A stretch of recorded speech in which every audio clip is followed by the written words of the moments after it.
even deeper sense of responsibility.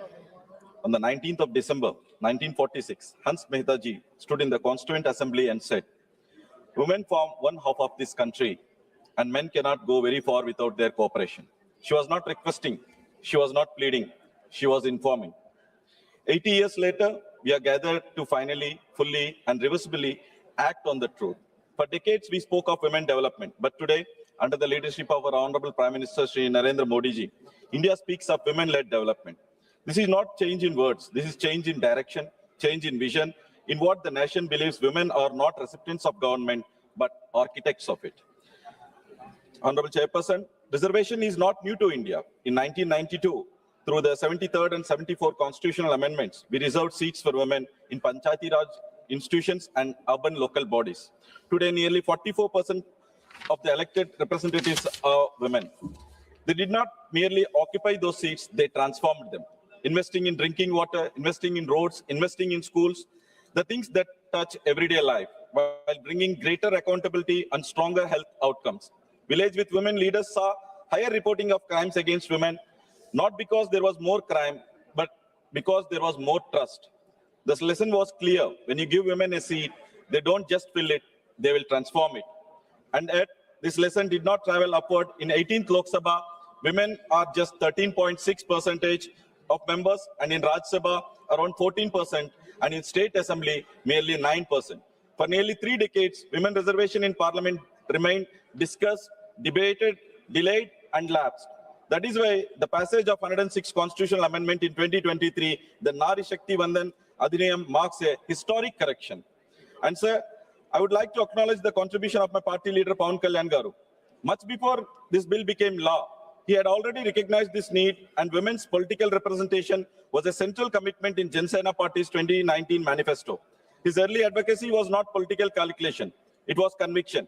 It was his understanding that democracy cannot be complete if half of its population lack adequate voice. Honorable Chairperson, this bill is a historic beginning, but what follows will define its true success. Reservation create presence, but presence without support, without real agency can become tokenism. We cannot follow reserved seats to become inherited positions quietly occupied by wives, daughters, or relatives of those already in power. If ordinary women from diverse backgrounds, different castes, communities, and economic realities are not genuinely enabled to contest and succeed, we will have fulfilled this letter of this law, but not the spirit. What we need alongside this amendment is an ecosystem, internal protection for women within political parties, campaign finance structure supporting first-generation candidates, and sustained investment in women political capacity at every level. The women of the India are not waiting to be empowered. They are already acting. In 2024, a record 31 crore women cast their vote. They are electing our governments. They deserve to be in the governments they elect. Honorable Chairperson, further apprehensions are being raised that this bill will lead a loss of benefit for southern states, and some are opposing women reservation on this ground. I am therefore deeply grateful that our Honorable Prime Minister has given an ambiguous assurance that no state will lose its existing Lok Sabha seats, and that proceed expansion from 543 to 815 seats being designed precisely to ensure that while women get their rightful one-third representation, no state, especially the progressive southern state, faces any reduction, with every state expected to see an increase of at least 50% and boundaries being redrawn only within the states. I support this bill on behalf of Janasena Party and our leader Pawan Kalyan Garu with full conviction that when this amendment passes, when it is implemented in 2029, India will not just have more women in parliament, India will have a better parliament.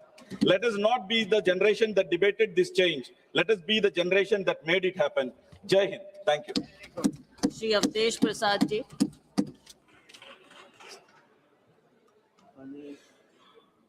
सभापति महोदय जी, आज